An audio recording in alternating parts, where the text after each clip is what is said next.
Muy buenos días a todos.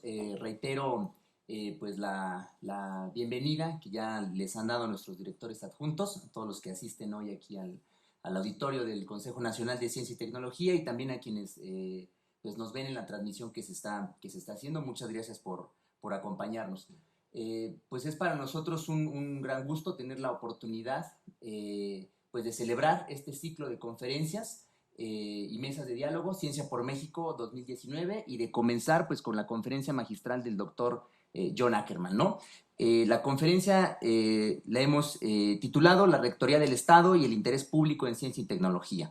Me voy a permitir pues referirme a una breve reseña de la trayectoria del doctor John Ackerman. El doctor Ackerman es doctor en Sociología Política por la Universidad de California, Santa Cruz, y doctor en Derecho Constitucional por la UNAM. Es presidente adjunto de la Asociación Internacional de Derecho Administrativo y director editorial de la Mexican Law Review. Es profesor de Derecho Constitucional en la Facultad de Derecho de la UNAM y también ha dictado cátedra en la American University en Washington, D.C., en Sciences Po en París, Francia. Asimismo, John, recientemente pues te han dado la responsabilidad también en la UNAM de dirigir un programa, ¿no? Un programa universitario de investigación, que es el programa sobre democracia, justicia y sociedad. En fin, bueno, John es el doctor Ackerman, pues es un interlocutor muy importante en los tiempos que nos han tocado atravesar, ¿no? En este cambio de régimen, en este pues momento tan importante para el país, donde se han propuesto una serie de cambios, pues de gran trascendencia en la vida social, institucional, política, y que bueno, que en un proceso en el que a todos nos toca participar. Para nosotros en el CONACYT es un gran honor tenerlo aquí, que nos pueda dirigir unas palabras y bueno, darnos un marco y un horizonte para los trabajos en el diseño de las políticas públicas, pero también pues los trabajos rumbo a la preparación, rumbo a la formación, pues de una propuesta de Ley General de Ciencia y Tecnología, que es una encomienda que ahora tenemos por mandato legislativo, pero que también ha sido pues una instrucción del presidente de la República desde un principio, avanzar en una transformación, una renovación jurídica e institucional del sector de ciencia y tecnología. Es todo un honor para nosotros, doctor Ackerman, tenerlo aquí y bueno, sin más le cedo la palabra y le agradezco muchísimo el tiempo que nos da y el apoyo que siempre ha tenido con esta administración del Consejo. Muchas gracias.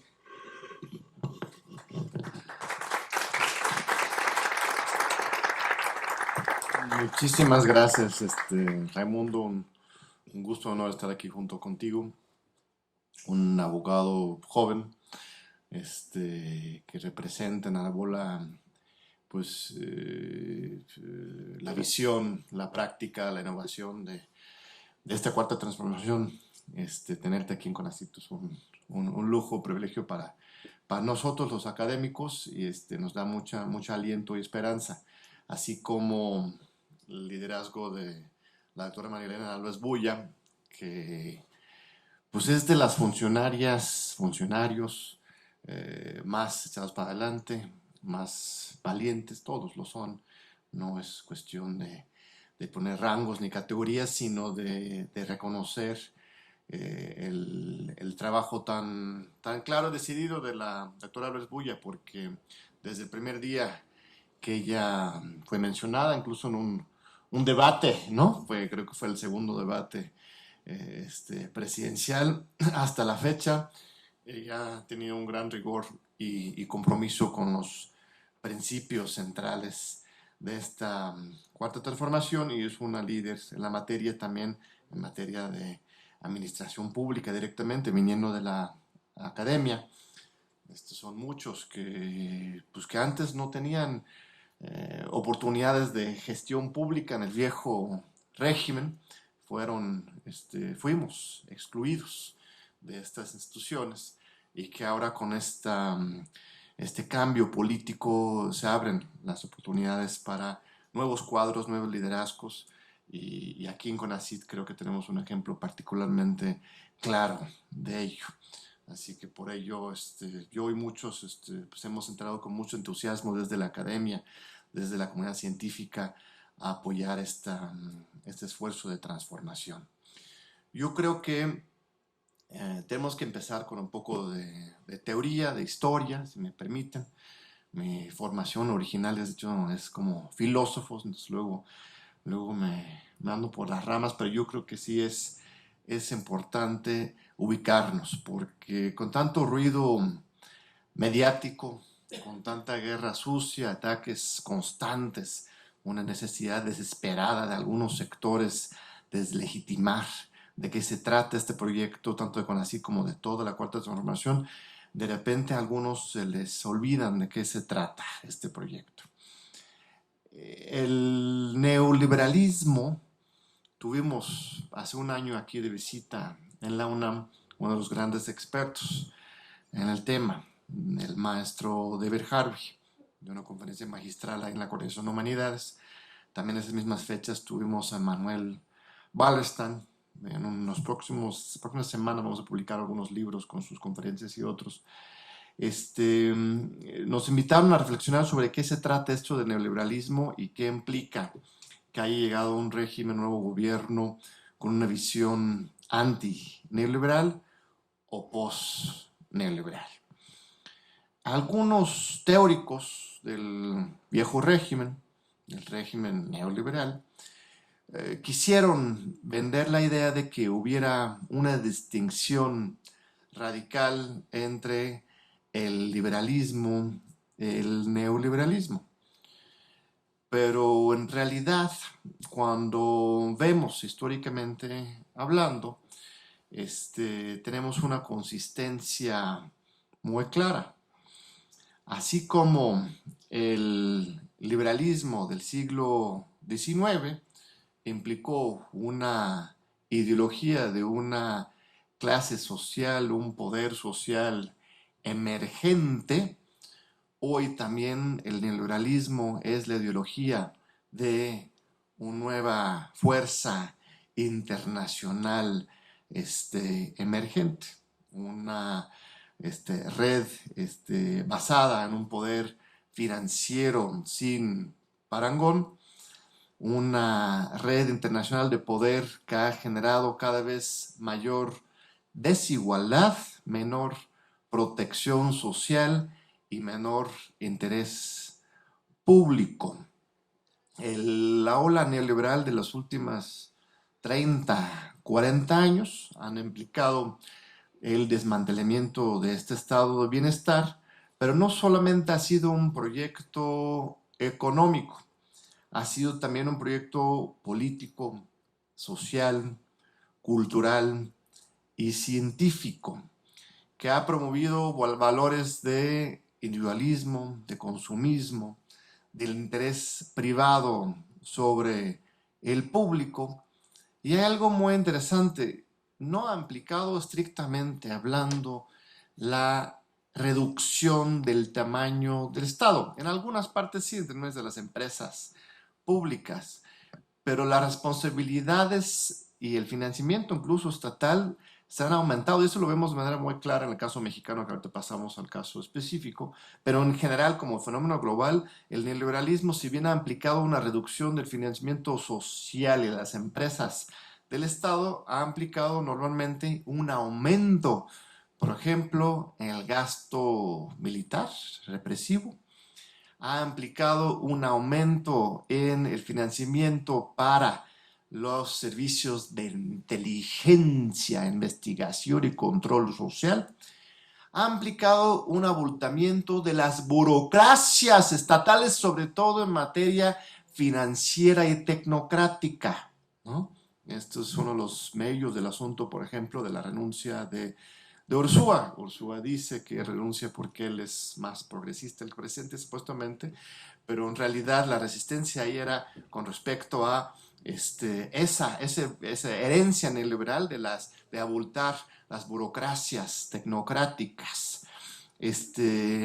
Ha implicado un giro del énfasis del Estado, pero no su desaparición. Y cuando pasamos al caso mexicano, esto se ve de manera particularmente nítida. Los gobiernos más recientes de Calderón y de Peña Nieto son los que más nos han endeudado como país.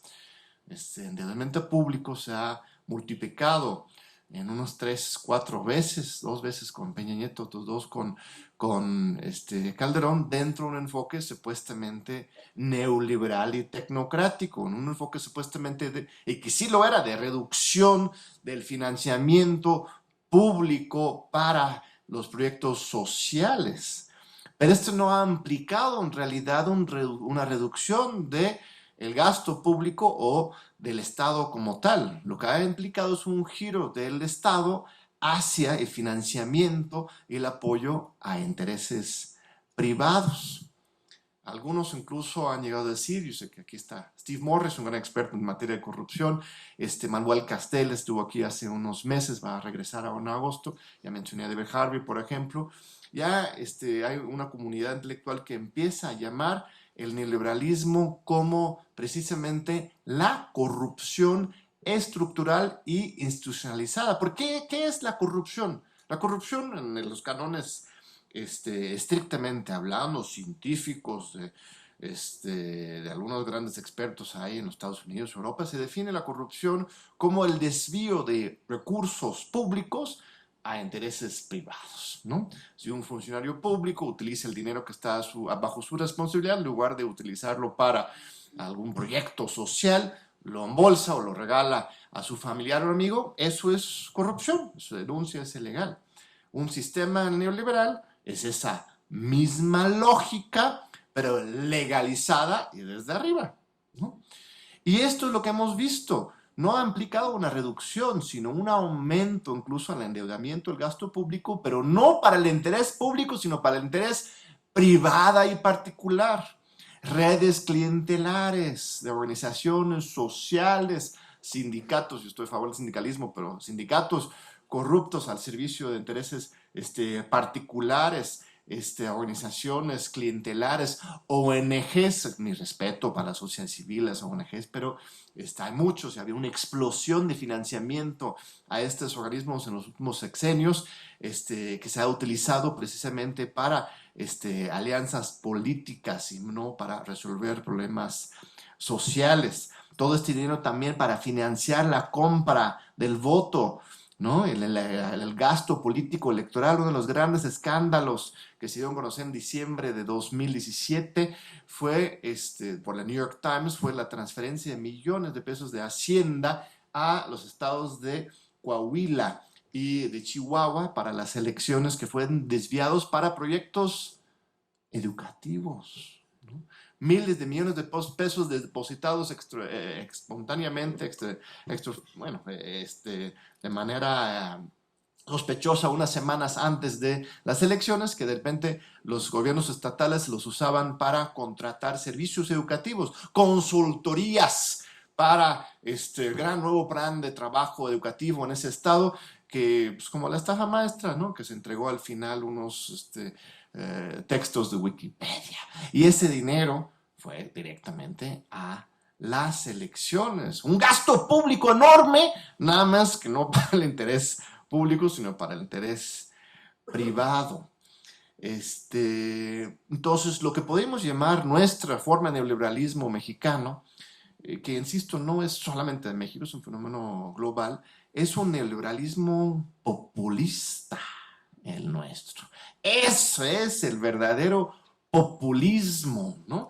Vestir el gasto público en un discurso de ayudar a la población, pero realmente bajo un signo de engaño en que ese dinero se está utilizando para solamente afianzar el poder político de quien está en turno. Eso es el populismo, ¿no? Vamos a ayudarlos a todos, pero en realidad lo estamos concentrando para nosotros y en nuestro poder. Evidentemente todo esto también tiene reflejos en la política científica, aunque llegamos a eso al final. Ese neoliberalismo populista, lo interesante es que rompe con el Estado de Derecho en México. Esto suena lógico, ¿no? Si es corrupción, pero en realidad no tiene que ser así. Hay regímenes constitucionales, como el de los Estados Unidos, en que esta corrupción estructural, neoliberal, es perfectamente legal. Perfectamente legal. el financiamiento privado para las campañas políticas, el lobbying constante, los regalos, las componendas, las negociaciones entre lo privado y lo público, la reelección eterna. Hay diputados, senadores que han estado 40, 50 años allá, justamente cada elección negocian la siguiente votación para el siguiente financiamiento, un sistema totalmente corrompido, y mira dónde se nos está llevando ese sistema. Donald Trump, pues sí, solamente tiene 40% de la aprobación, pero todavía tiene aprobación de casi la mayoría de los estadounidenses. No es como Peña Nieto o Bolsonaro o Macri, que después de unos cuantos meses de políticas antipopulares, sus pueblos se dieron cuenta del engaño e inmediatamente entran en un bache de falta de legitimidad. Aquí se sostiene ese sistema con sus columnas y su sistema neoliberal, corrupto, ilegal. Aquí en México tenemos otro sistema constitucional, otra lógica. Nuestra revolución, yo creo que no debe ser pecado ni problema hablar de ello. Una de las cosas de los últimos 30 años que nos quisieron vender los ideólogos del sistema neoliberal, Castañeda, Krause, Aguilar Camín, que por cierto, Aguilar Camín viene a nuestro programa de Canal 11 el próximo martes, a ver si nos acompaña. Va a estar en vivo, así que va a estar divertido el próximo martes. Uno de los ejes vertebrales de esos académicos intelectuales, ¿no?, era convencernos, de avergonzarnos de nuestro pasado revolucionario, ¿no? Y ese pasado, y lo importante de esa agenda política ideológica de ellos, no era solamente una agenda histórica de interpretación, sino en la actualidad. Porque resulta que nuestra Constitución sigue siendo la Constitución de 1917, aunque a algunos no les guste, aunque se haya reformado 500 veces, aunque durante los últimos 30 años de neoliberalismo se han ido cambiando, picoteando y modificando y modernizando una lógica neoliberal, la Constitución todavía la columna vertebral, ¿no? Los principios centrales de nuestra Constitución siguen siendo las de la Revolución Mexicana.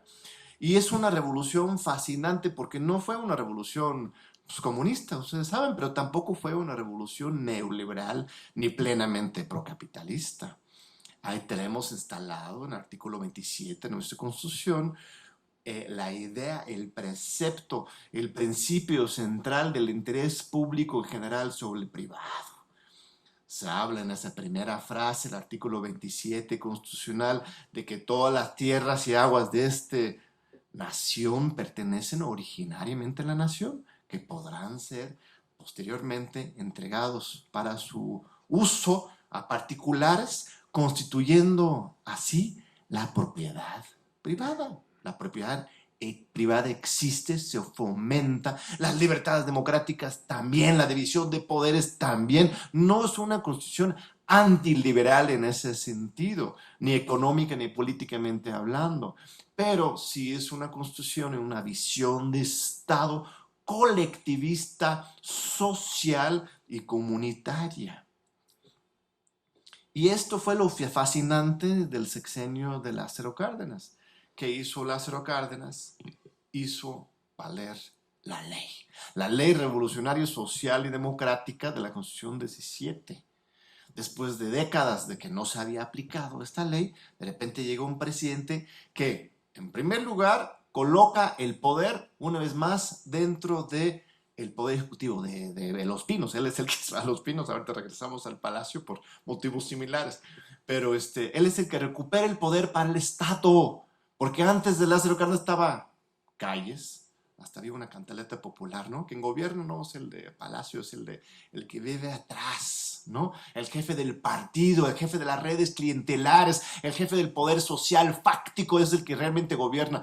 Pues llega Lázaro Cárdenas, recupera el poder para las instituciones públicas. ¡Autoritario! Le gritan, ¿no? Ahora sí reivindica la autoridad del presidente de la República a aplicar la ley expropiar tierras, defender los derechos de los trabajadores, el petróleo nacional, todo de acuerdo con la legalidad más estricta y desde Palacio Nacional, Los Pinos.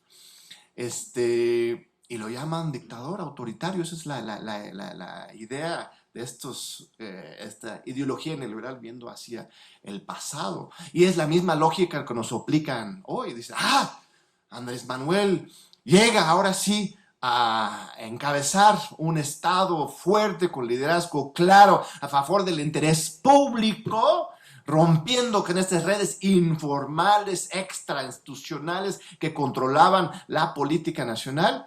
Autoritario, censor, represor, centralista, populista, cuando justamente lo que está haciendo es lo contrario, recuperando la rectoría del Estado y el Estado de Derecho dentro de un marco de una constitucionalismo, una constitucionalidad transformadora, revolucionaria. Esto no lo tiene cualquier país, insisto. Muchas veces se hacen revoluciones y la ley se queda como atrás, ¿no? Lo único que vale es el espíritu revolucionario, ¿no? El carisma del líder, ¿no? Esto ha pasado en muchos lados y se desdeña o se aleja el tema de la legalidad. O por otro lado, están los sistemas que se obsesionan por y fetichizan a la legalidad democrática neoliberal y no permiten liderazgos fuertes.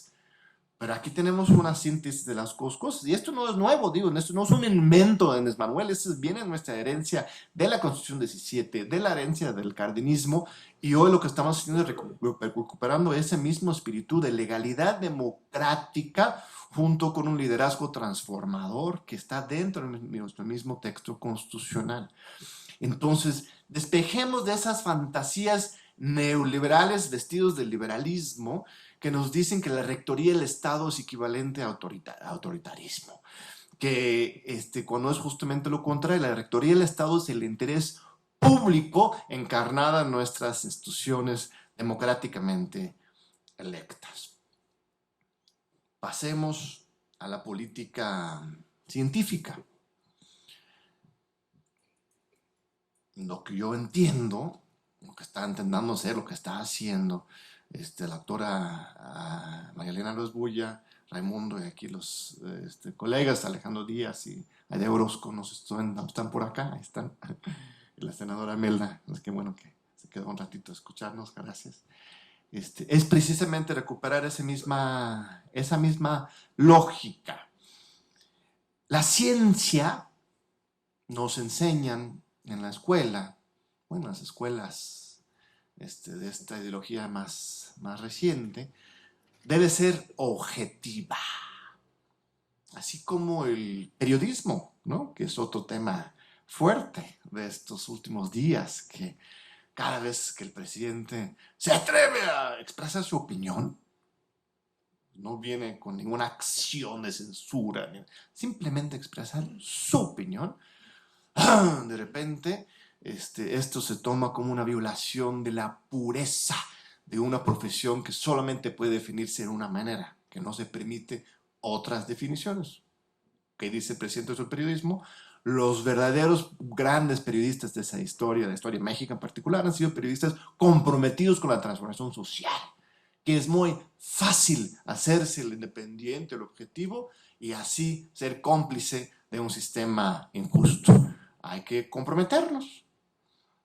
De la misma manera, en el ámbito científico, podemos seguir esa misma lógica. Esto no implica una reducción del rigor, ¿no?, de la investigación, así como tampoco en el periodismo. No es que uno debería simplemente decir cosas de un lado a otro, izquierda, derecha, no, sino que ese mismo rigor de investigación, de documentación, de comprobación de hipótesis, debería estar enfocado y dentro de un marco de preguntas y un proyecto social de transformación. Porque la idea de una ciencia puramente objetiva, sí hay cosas objetivas, ¿no? Aquí estamos sentados, bueno, aunque algunos igual cuestionarían hasta la realidad misma, ¿no? Yo estudié el doctorado en la Universidad de California de Santa Cruz, que había un programa que se llama La historia de la conciencia. no estudié ahí, estudié sociología, en que de repente hablando con algunos colegas, de repente uno empezaba a preguntar que si existe la realidad o no, así se puede llegar a extremos. Pero lo objetivo siempre se define en función de las preguntas y el compromiso general que uno tiene, ¿no? ¿Dónde vamos a investigar? ¿Cuáles son los problemas que queremos resolver? ¿Cuáles son nuestros intereses particulares, generales, públicos, privados que van a dirigir esa investigación que a la mera hora, pues sí, su objetivo es rigurosa? Yo no usaría la palabra objetivo, es rigurosa, ¿no? Disciplinada, comprometida, ¿no? Eso sí, pero dentro de cuál marco lo estamos ubicando. El marco en que ha estado ubicado la investigación científica de alta calidad en este país ha sido un enfoque neoliberal. Eso es sin duda. Los números que ofreció la doctora Loes Bulla en la mañanera hace unas 3, 4 semanas fue, un mes más o menos, son claros. En el sexenio anterior se dedicaron 35,000 millones de pesos a financiar desde el Estado al sector privado y solamente 3,000 millones a la ciencia básica de frontera. 10 veces más va a las empresas privadas. Si ellos a su vez pusieran la misma cantidad, pues quizás se podría justificar. Ni así, yo creo. Pero si fuera realmente así ese concepto de los matching funds, ¿no? Si yo pongo, pero tú pones, que en algunos programas como el PEI supuestamente simulaban eso, ¿no? Pero ni eso llegaba. Eran regalos desde el Estado al sector privado, así como se regalaba dinero a Antorcha Campesina. Aquí se regalaba dinero a Ford. Y al final de cuentas, el papel de Ford y la Antorcha Campesina era el mismo. Era consolidar su poder extrainstitucional para manejar sus redes y sus riquezas, sin dejar nada o muy poco al interés público general. Entonces, la propuesta del nuevo CONACYT en esta ecuación, no de desincentivar la investigación del sector privado, sino todo lo contrario, porque si el sector privado recibe cada vez que tocan la puerta del jefe de CONACYT su nueva dotación, ¿eso incentiva o desincentiva la inversión del sector privado? Pues papá gobierno, no que muy neoliberal, es muy en contra del populismo, no, eso es papá gobierno dando cada mes, cada año su dinero a los que menos lo necesitan. Un populismo neoliberal al final, pero un populismo. Si lo que quieres es realmente incentivar la inversión privada, que obviamente se busque eso, nadie está hablando de comunismos, de bolivarianismos, ni nada así. Lo que estamos hablando es simplemente, lo cual es en nuestro contexto revolucionario, recuperar la rectoría del Estado y el Estado de Derecho. Eso incentiva la inversión privada.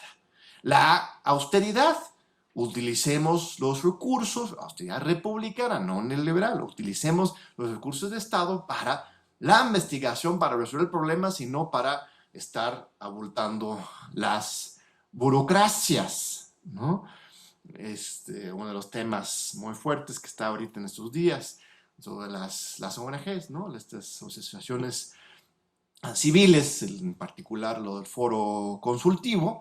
Insisto, si ves, los últimos años con Peña Nieto se dieron una cantidad, miles de millones de pesos a las ACES, ¿no?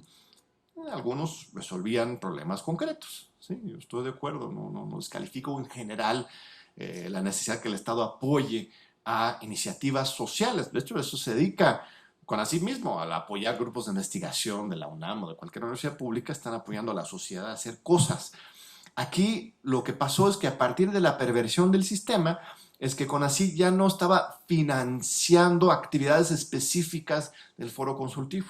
O sea, el foro consultivo no presentaba, bueno, igual sí presentaba algún documento, pero no eran investigaciones que estaban financiando, sino que CONACYT ya estaba simplemente dando montos para una institución para que sobreviviera.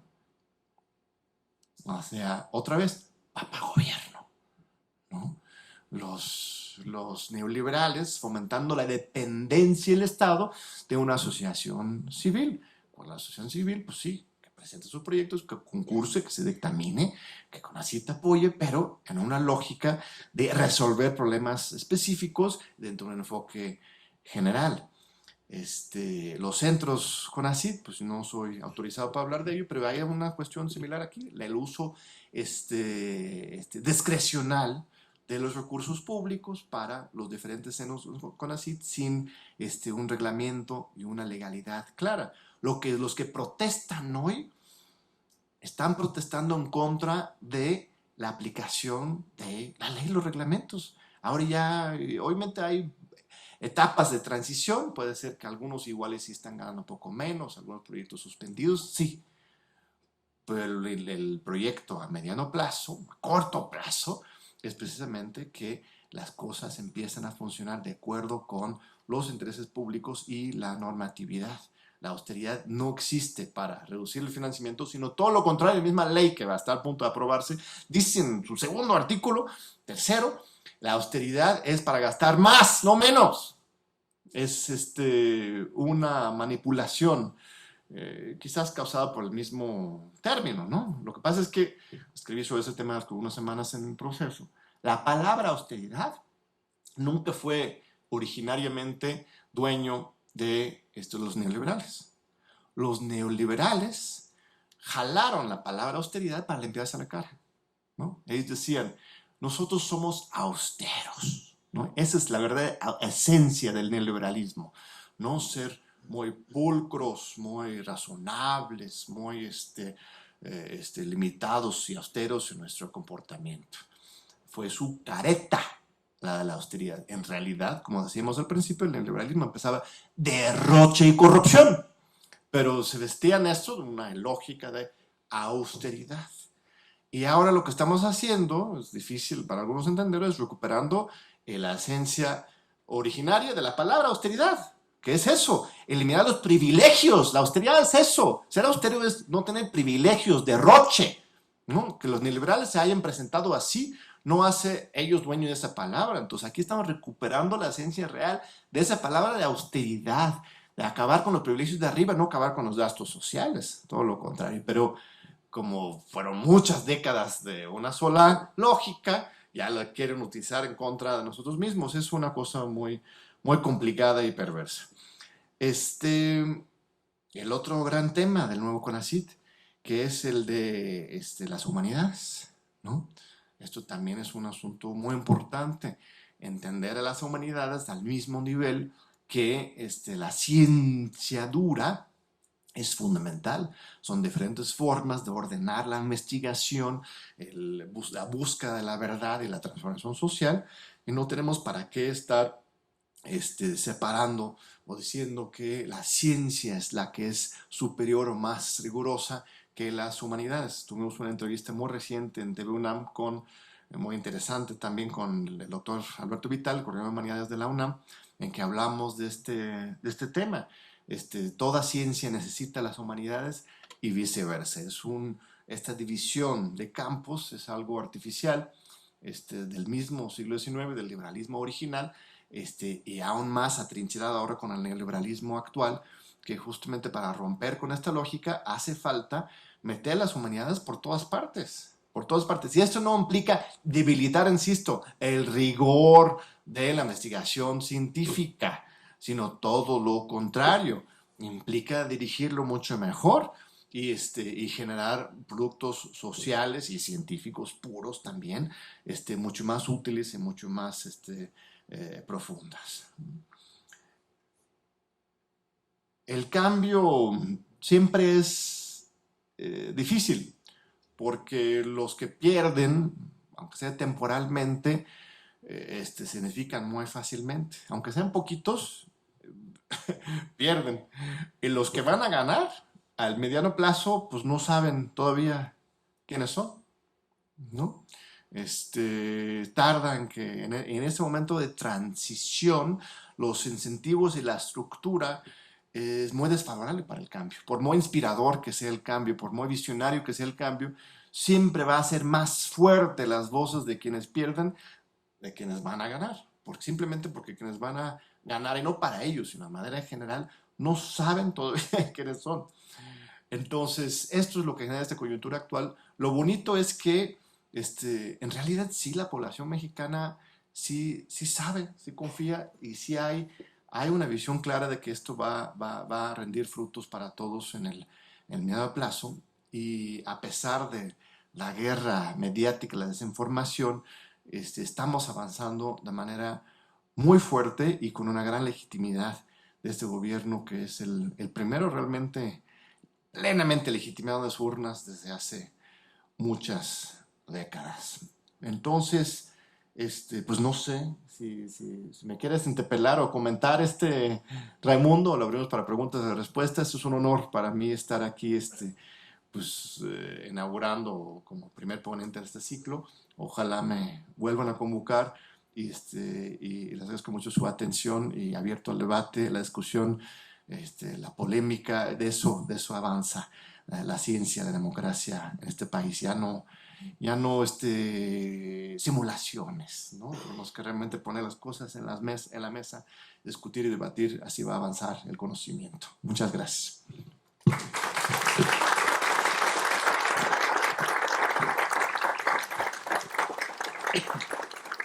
Muchas gracias, doctor Ackerman, por su conferencia. Si nos brinda unos minutos más, pues quisiéramos ceder la palabra para el público, para quienes ahora nos acompañan. Si alguien tiene alguna pregunta, algún comentario, si alguien quiere establecer el diálogo ahora con el doctor Ackerman, ahora que tenemos la oportunidad de que esté con nosotros, pues es el momento, ¿no? Levanten la mano y bueno, vamos con ustedes. Gracias.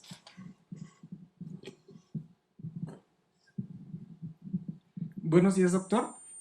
Bueno, pues muchas gracias por el planteamiento que ha hecho.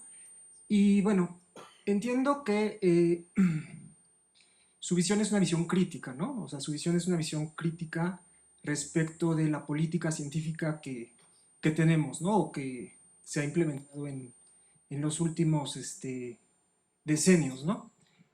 Aquí mi duda es, dentro de la política científica del Estado mexicano, tenemos un diagnóstico de cuáles podrían ser columnas que tendríamos que estar en la actual administración manteniendo o fortaleciendo, porque creo, bueno, eso es parte de la pregunta, ¿no?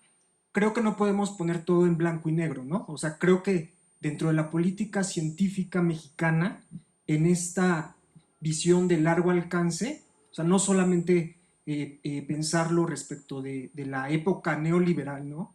Del Estado mexicano, deben existir columnas y deben de existir elementos que nos permitan fortalecer el proyecto actual que se tiene, ¿no? No sé si tengamos como claro cuáles podrían ser este tipo de elementos que nosotros podríamos mantener y en todo caso fortalecer en la actual administración.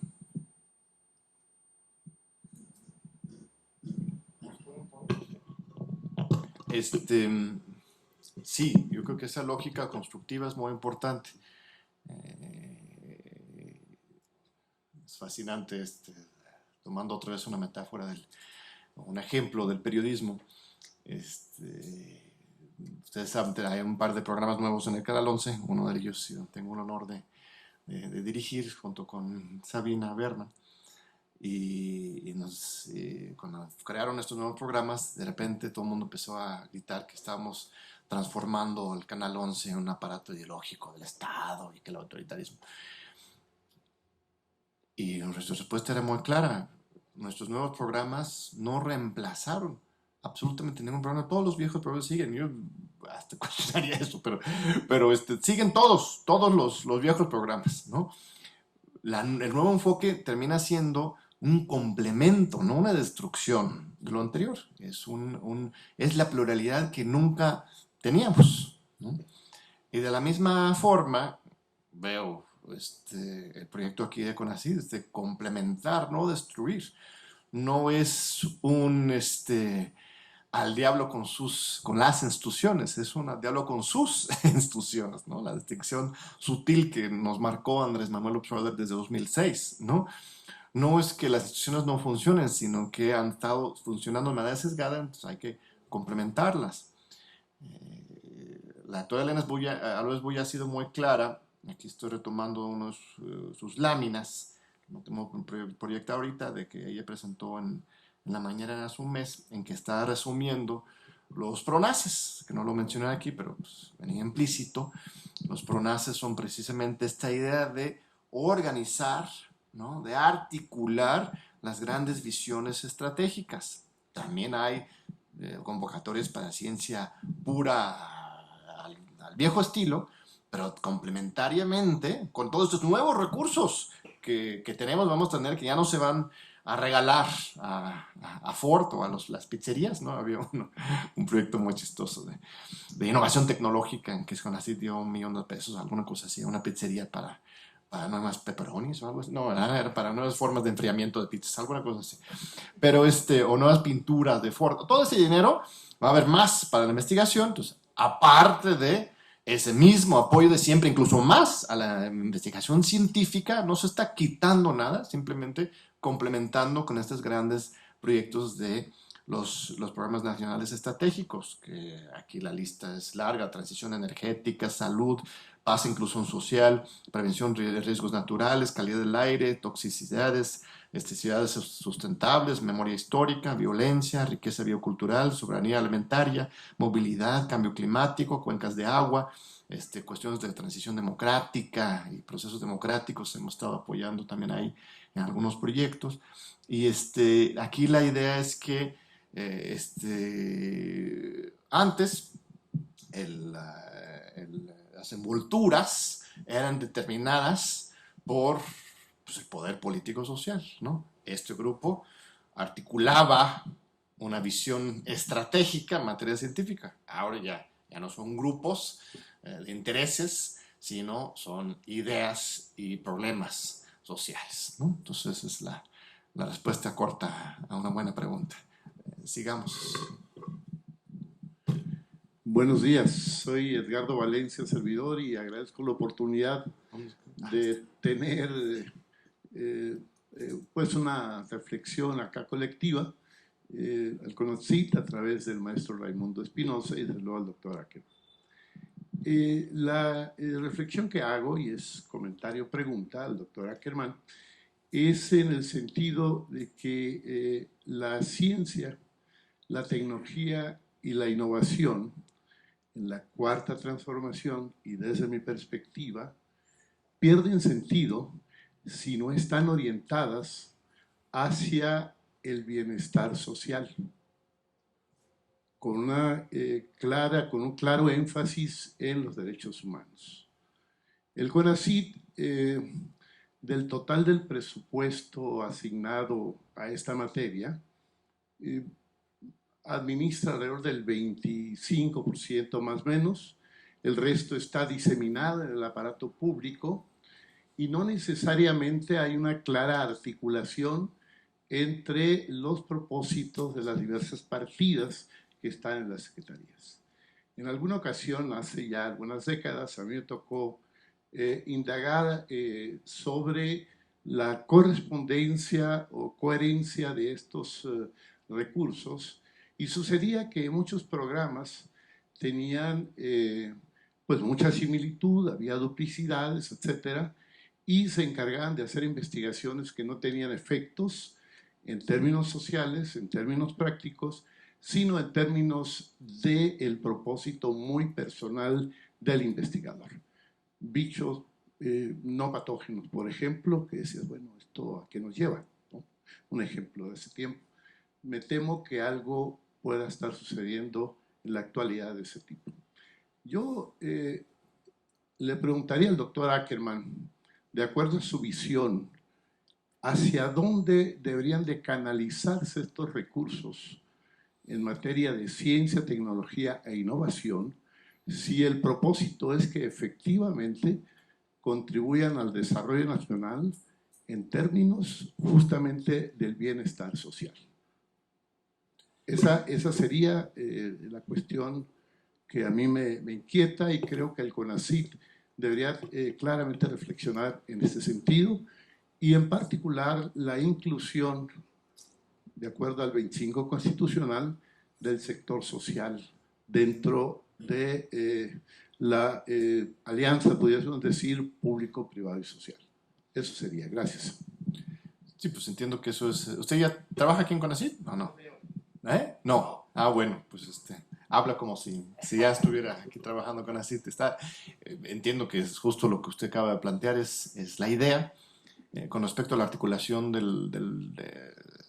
los fondos y los gastos, es la batalla central, quizás, una de las centrales de la nueva ley que se va a proponer pronto, se va a debatir y discutir en el Congreso de la Unión, porque hoy justamente CONACYT termina siendo pues, un motor articulador muy importante, pero sin capacidades, facultades plenas legalmente para dirigir, encabezar y organizar el financiamiento público para la investigación, tanto porque está diseminado en las diferentes secretarías, como por estos otros chipotes privados que están exigiendo y participando. Está muy bien que participa, como bien dice usted, el sector social y la sociedad en general, pero por estas perversiones del sistema neoliberal se han convertido en grupos de interés, ¿no? Entonces, está pulverizada el financiamiento y el poder, ¿no? En materia, poder público, en materia de ciencia y tecnología, y justamente lo que se busca es poner un poco orden a este tema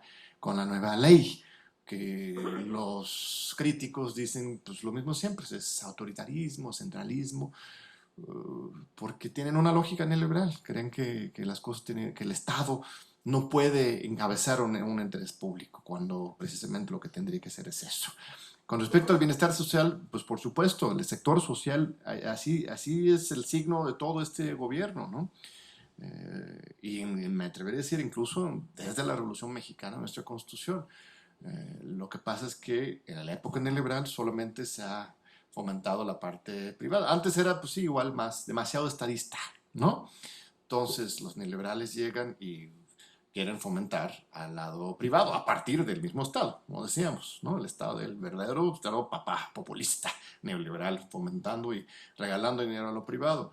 Y nosotros tenemos que cortar, ¿no? Como dice el presidente, está así como lo hizo Juárez, ¿no? La iglesia y el Estado, nosotros vamos a separar lo público y lo privado, el sector público y privado, no acabando con la competencia, sino al contrario, fomentando mayor competencia, porque ahí habrá más plena competencia, porque nadie tendría beneficios públicos.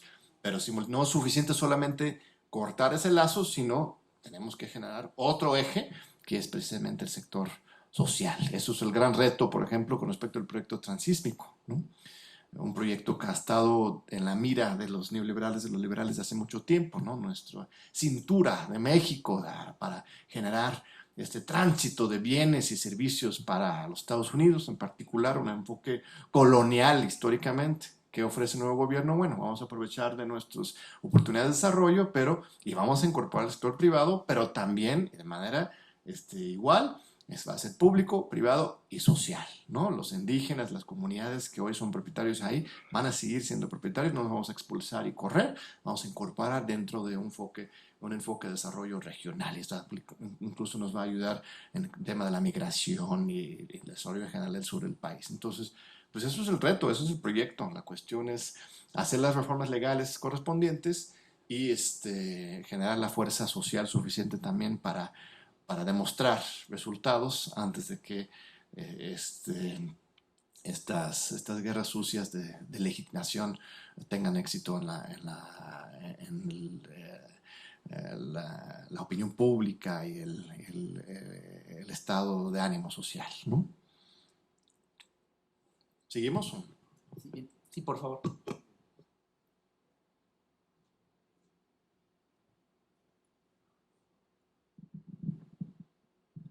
Gracias, buenos días. Domingo Albarrán.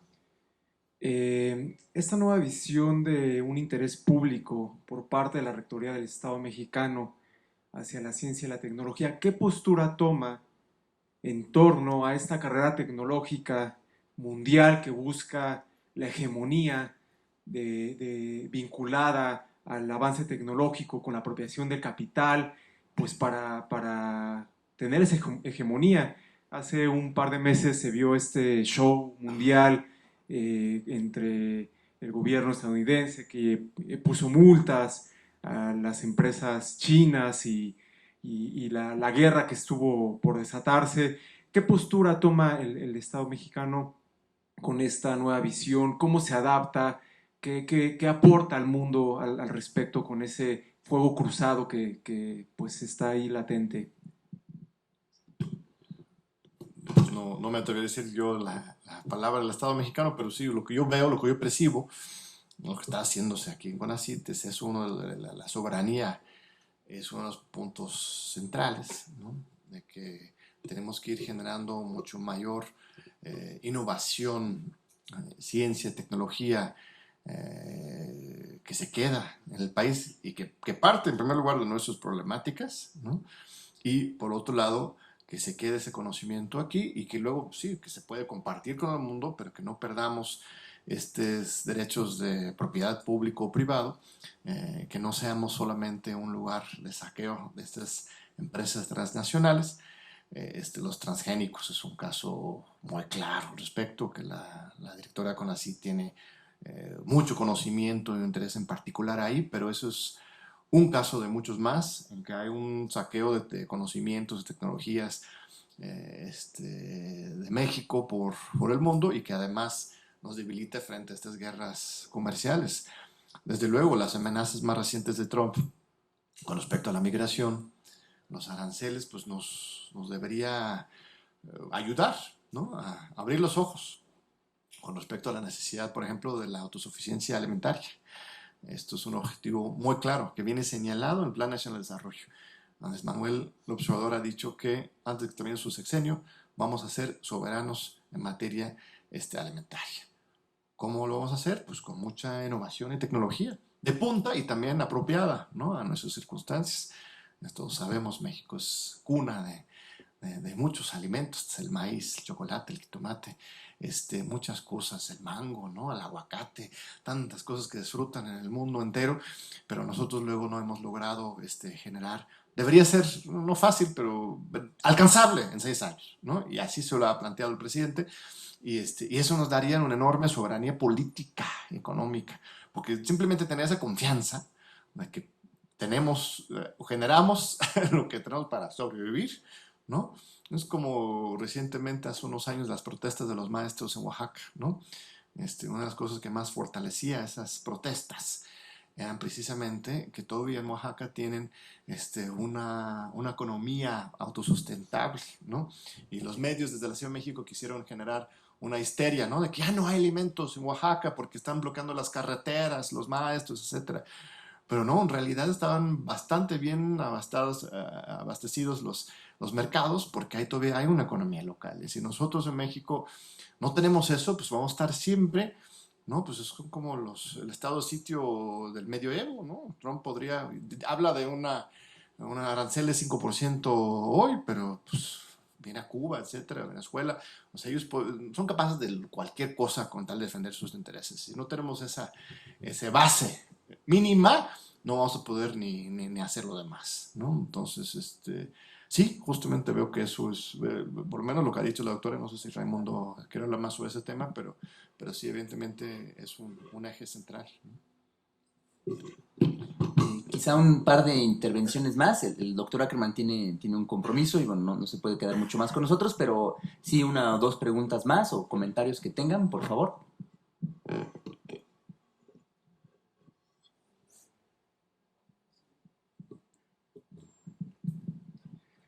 Buenos días, gracias doctor.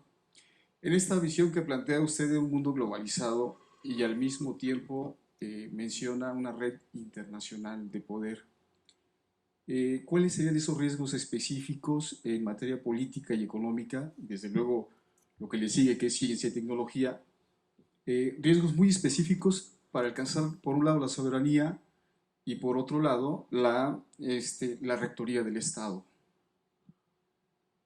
Okay.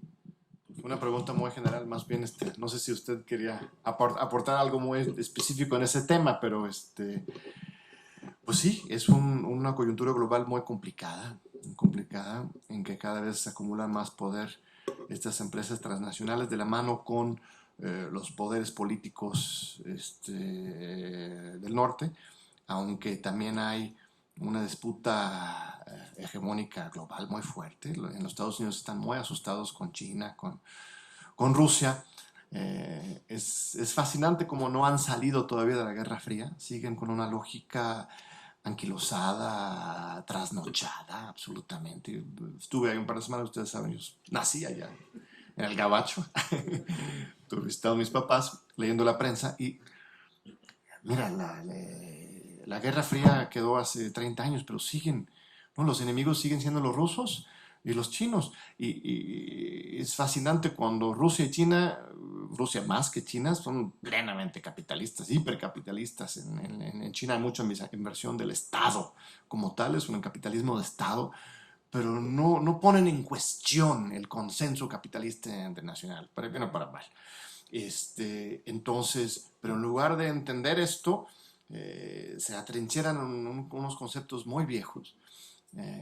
Cualquier cosa que cuestione el status quo político del neoliberalismo lo llaman populista.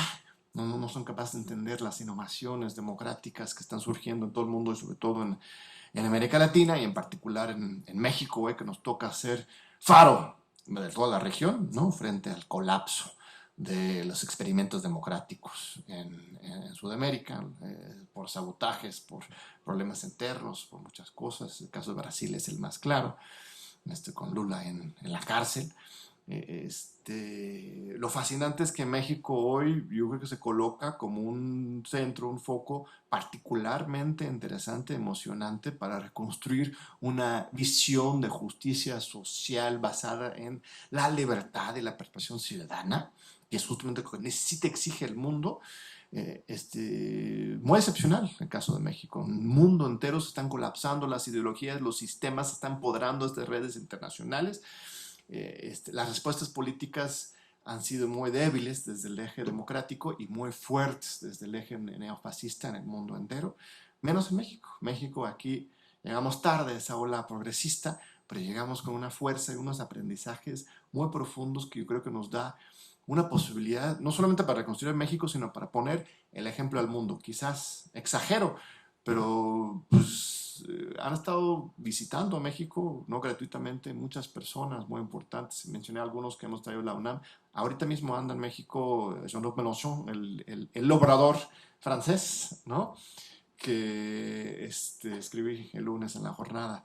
Si los franceses tuvieran una conciencia crítica, una cultura política tan sofisticada como la nuestra, tan ágil, tan certera como la mexicana, ya sería presidente Mélenchon. Él viene aquí, a México, como Trotsky. Vino después de la purga de Stalin para aprender, para inspirarse. ¿Cómo lo hicieron en México? En septiembre del año pasado hice un viaje a Europa, a Copenhague y a París, y me preguntaban lo mismo. ¿Cómo lo hicieron? Están deprimidísimos en Europa. En los Estados Unidos también. Están muy tristes. Ya se les fue el consenso democrático, liberal, neoliberal, la tercera vía, esa fantasía, el estado de bienestar cada vez más achicado. No tienen referentes como para reconstruir esto. Y en ese momento en México de repente, ¡pum!, ¿no? Logramos avanzar. Y creo que tenemos que avanzar con ese espíritu, esa esperanza y esa seguridad, pues, ¿no? Y no va a ser la primera vez, ¿no? Como la revolución, los 90s con el zapatismo, hoy con el obradorismo, el 4T, otra vez México puede ser y debe ser un centro de articulación del pensamiento y la acción crítica, democrática, transformadora en el mundo. A ver si lo logramos. Pues no sé si hay alguna otra o una aquí.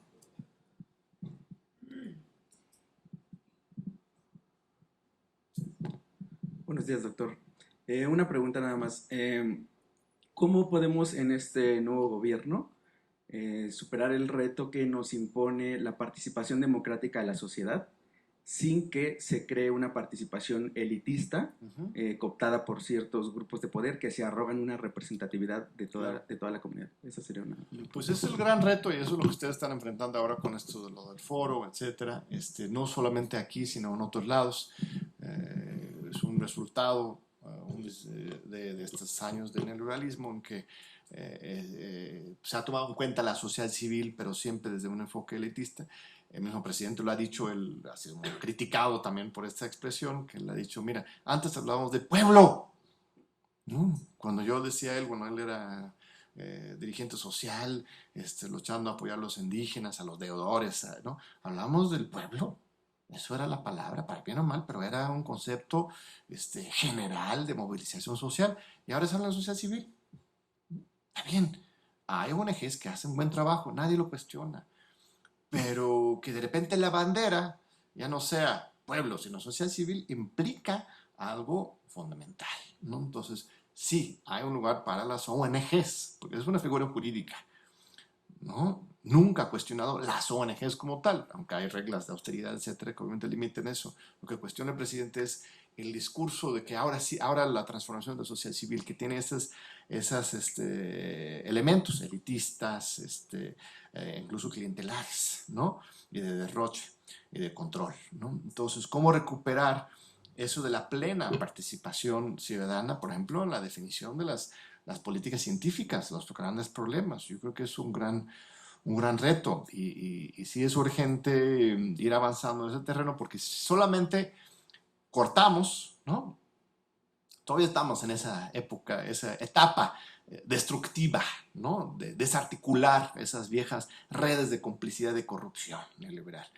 Pero no podemos quedarnos ahí, tenemos que empezar simultáneamente a tejer las nuevas redes, porque si no, pues sí, vamos a terminar estatistas, ¿no? Cortamos la complicidad público-privado y nos quedamos nada más con lo público. No, hay que también construir hacia abajo con la sociedad. Entonces siempre tenemos que estar manejando estos dos proyectos y aunque la ciencia suene como el ámbito elitista por excelencia, yo creo que no, al contrario, hay que generar esos nuevos espacios de generación conjunta de conocimiento y de prioridades, ¿no? Una más.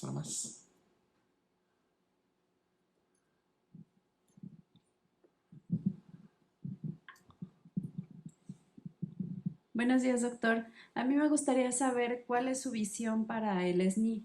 ¿Qué nuevos retos debemos enfrentar? ¿Hacia dónde deberíamos ir aquí en el CONACYT con el Sistema Nacional de Investigadores? Eso es una gran pregunta. La directora de CONACYT ha puesto el dedo en la llaga. Se tiene que repensar el SNI. No le he escuchado decir que se va a acabar el SNI de ninguna manera.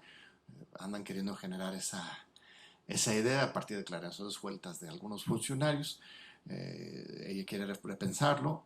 Yo en lo personal creo que eso es una excelente idea. Si hay problemas serios en términos de mafias que controlan algunos ámbitos, en términos de pues la cuestión de que nuestros salarios como investigadores se integran por 3 partes fundamentalmente: nuestro salario base, luego los estímulos locales, ¿no? En la UNAM son el PRIDE, ¿no? Y luego el SNI, ¿no? Nuestros salarios tienen esas 3 partes. Esto es un producto también del neoliberalismo, tenemos que ser muy francos al respecto. En lugar de que el salario de un investigador se actualizara bien y garantizara las condiciones para hacer una investigación, se iban generando estos chipotes, estos complementos, por un lado porque se ahorra luego en impuestos, ¿no? No sé si son prestaciones, no se pagan los impuestos igual que sobre el salario, y por otro lado para mantener controlados a los investigadores, ¿no? Entonces yo creo que lo ideal sería, o sea, si estuviera que soñar, sería realmente un sistema, pues en Francia también tiene un sistema nacional de investigadores, pero son de rangos. Por ejemplo, no puedes regresar, ¿no? Yo aumentaría incluso los estándares de pasar de candidato a 1, 2 y 3, pero con la idea de que una vez que estés ahí, pues ahí estás, ya demostraste tu trayectoria. O sea, que la evaluación no sea productividad cada 5 años, sino una trayectoria a lo largo de toda tu profesión para ir demostrando tus resultados y ir avanzando en los rangos, ¿no? Yo creo que eso cambiaría mucho, porque ya no, en lugar de nada más estar viendo cuántos filetes de artículos voy a publicar en estos 5 años para tener los 10 artículos arbitrados que me exige CONACYT. Voy a pensar más bien cómo voy a hacer un impacto en la disciplina, ¿no?, correspondiente a largo plazo para ir generando mi prestigio, mi presencia y mi contribución a la ciencia a largo plazo, que me va a beneficiar a ser un investigador consolidado. Ahora los incentivos están más productivistas que profundas, ¿no? Eso es una cosa como grande. Y el otro es lo que ha dicho la directora y la maestra Carmen de la Pesa, doctora Carmen de la Pesa, es el tema de complementar los otros productos académicos, ¿no? Insisto, no es reemplazar los artículos dictaminados con docencia o trabajo social de incidencia o de impacto, sino de complementar, ¿no? Si tú quieres dedicarte a publicar artículos en revistas dictaminadas en inglés y en francés, donde quieras, ¿no?, pues síguele, ¿no? Y si lo haces bien, pues mereces estar en SNI 3. Pero si estás haciendo lo mismo con la misma dedicación, ¿no?, comprometiendo tu tiempo y tus esfuerzos con rigor y con compromiso a la docencia, a la generación de productos de impacto social, pues eso debería tener pues el mismo valor, ¿no? Insisto, eso no es reducir el rigor, sino valorar diferentes tipos de dedicación, ¿no? Eso es un reto, porque es mucho más fácil, ¿no?, nada más palomear, ¿no?, el índice de la revista tal y se publica hasta ahí, ¿no? O sea, es más fácil esa, pero esta parte de complementar los criterios, yo creo que también es importante. Serían mis 2 reflexiones generales sobre el tema del SNI. Pero tú sí estás metido en esto, trabajas aquí, ¿verdad? Bueno, así que suerte y ánimo, porque es lo mismo. Los que van a perder, que la idea es que nadie pierda, ¿no? Más bien se complementa, más bien todos deben, pero sí, siempre va a haber alguien que lo interprete cualquier cambio como una pérdida. Ellos están perfectamente indicados, aunque sean 2, ahí están, van a perder y van a gritar muy fuerte y por mucho tiempo. Y los otros miles que van a beneficiarse con esto, pues no saben todavía que van a beneficiarse. Entonces, eso es el reto, ¿no? Cómo irlo manejando. Pero qué bueno que están en eso, pues, porque lo más fácil es la simulación. Bueno, sí, ¿no? Qué bueno que van punto por punto y quieren atender y mejorar las cosas, ¿no? ¿Algún otro comentario, alguna otra pregunta para el doctor Ackerman? Bueno, si no hay más comentarios ni preguntas, John, pues quisiera, a nombre de la directora general, la doctora Elena Álvarez Bulla, y a nombre de todos los colegas y compañeros que trabajamos aquí en el Consejo Nacional de Ciencia y Tecnología, pues darte las gracias por acompañarnos, por darnos tu tiempo. Sabemos que estás pues ahora más ocupado que nunca con miles de compromisos. Te agradecemos mucho que nos hayas podido acompañar, que nos regales estos minutos. Igualmente, pues les agradecemos a todos los asistentes que nos hayan acompañado y a quienes nos han seguido en la transmisión. También pues les queremos comentar que el ciclo continuará de aquí a noviembre, a finales de noviembre, todos los miércoles a las 11 de la mañana en este auditorio, con la transmisión también en vivo, y por supuesto los materiales se están grabando, los videos, para poderlos subir en la página y en las redes sociales del Consejo para su difusión y alcance del público en general. John, pues muchísimas gracias por habernos acompañado, y a todos los que estuvieron con nosotros, muchas gracias también por darnos pues un poquito de su tiempo. Yo sé que todos tenemos muchas ocupaciones, y los que pudieron venir de fuera del Consejo, pues también muchísimas gracias por estar con nosotros. Muy buenos días. Gracias.